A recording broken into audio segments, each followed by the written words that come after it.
Hi everyone, I'm Jaime, nutritionist, registered dietitian, and Masters of Public Health. Welcome to my nutrition video series on optimal nutrition. In these 10 videos, you'll learn everything from optimal fats and carbs to sweets and treats that are still good for your health.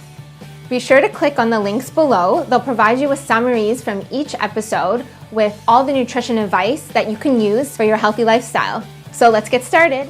Today's episode is about optimal carbohydrates. Carbs are a very feared food.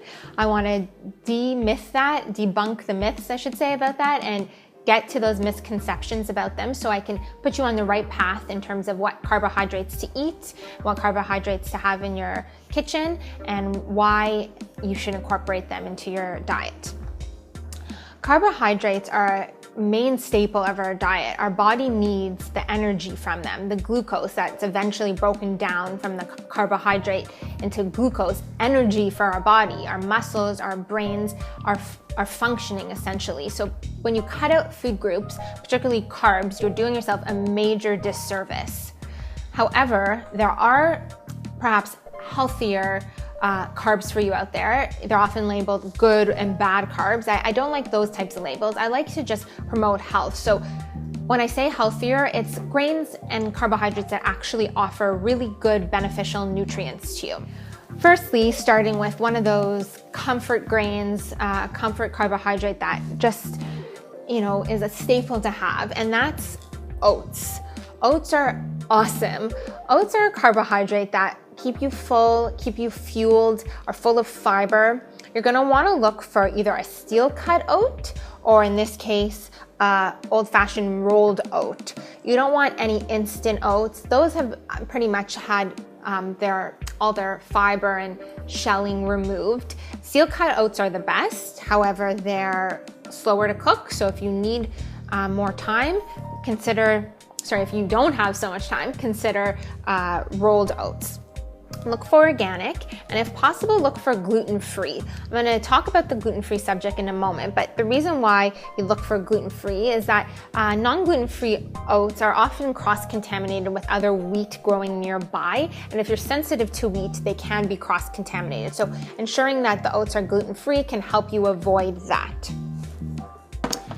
A few other grains that are essential in your diet and not to fear are things like rice.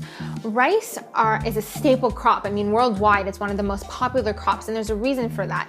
It's filling, it's nutritious, and it's also just easy. And you want easy when it comes to healthy in your diet, because then you'll eat it more. But you don't have to settle for just white rice, which actually is pretty much like a refined version of a really good quality, high nutrient dense rice. So look for something like brown rice. This is brown basmati rice. There's all sorts of brown rice varieties out there.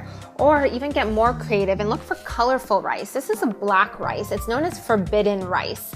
And there's ancient history stories around why it's called forbidden rice, but it's so gorgeous, it's so beautiful. The color of the black is actually a type of anthocyanin, which is an antioxidant that's amazing for you. So again, really good reasons why not to avoid carbohydrates. There's benefits in here. You want to reap the benefits from these and get to enjoy it with the comfort food of a carbohydrate.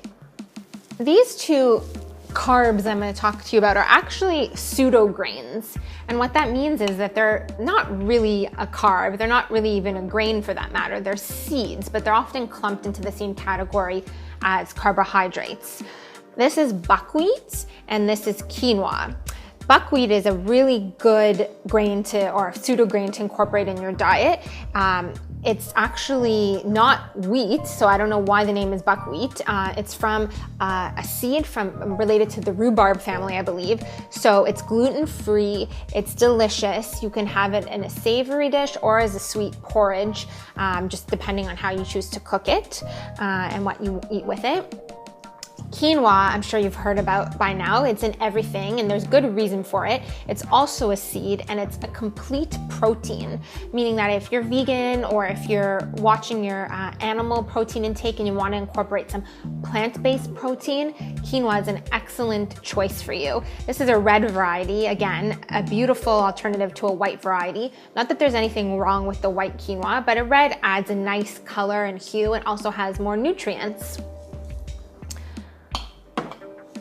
So these grains that I just talked to you about are actually gluten-free. All of them that I just named, including the oats if you buy them gluten-free, are all gluten-free, which is also a buzzword these days. The thing is, if you don't have celiac disease or if you don't have an allergy to gluten, you don't need to avoid gluten. There's a lot of fear-mongering around that, and gluten is part of a lot of carbohydrates, a lot of grain products, as it's naturally part of the molecular structure of wheat. Now, gluten can be hard on people's stomachs. If you're not celiac, it could be, for celiacs, it's very dangerous and they have to avoid it. But if you're not celiac, but you still eat a lot of wheat products, it can become hard on your digestive system. It's kind of like punching like a punching bag on your gut when you have too much gluten. Gluten is a Latin word that stems from glue. And so just think of this like gluey substance in your gut. Too much of it is not good. So all these grains that I mentioned to you are gluten-free, but doesn't mean that because you're celiac or because you're not celiac, you shouldn't be eating gluten-free. You can incorporate more gluten-free grains in your diet, but don't be fearful of wheat products because gluten isn't disastrous for you. On that note, some of the gluten, or wheat I should say, that I incorporate into my diet that do have gluten in it, however have smaller amounts of gluten, are these two varieties of wheat. One is called spelt and one is called kamut. Now I'm showing them to you in different forms, not in their flour form. I'm showing them to you as pasta because pasta is an amazing carbohydrate that's a comfort food that's delicious and easy to whip up. However, don't opt for just white regular pasta. Opt for something that will give you some nutrients as well when you're eating it. So spelt and kamut flour pastas are delicious. They have a really bold, kind of rich nutty flavor to them. However, they cook up very nicely so you won't be missing or thinking you're not eating pasta. They do have gluten in them, so please avoid them if you are celiac. But if you can handle some gluten and are not intolerant to wheat, this is an excellent wheat choice.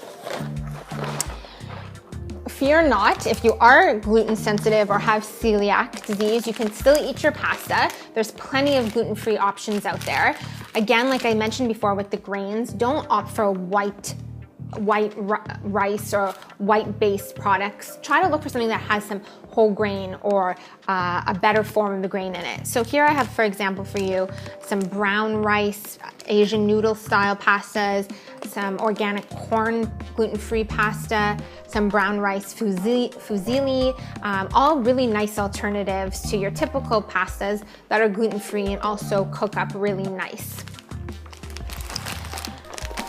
So carbohydrates are one of those comfort foods that really you shouldn't have to feel that you restrict. You should just be more mindful of the types of carbs you choose to incorporate in your diet and enjoy them because they're life-sustaining, they give you energy, and they're meant to be eaten. I hope you enjoyed this episode of my Optimal Nutrition video series. Don't forget to click on the links below. I'm Jaime Slavin. Thanks so much for watching.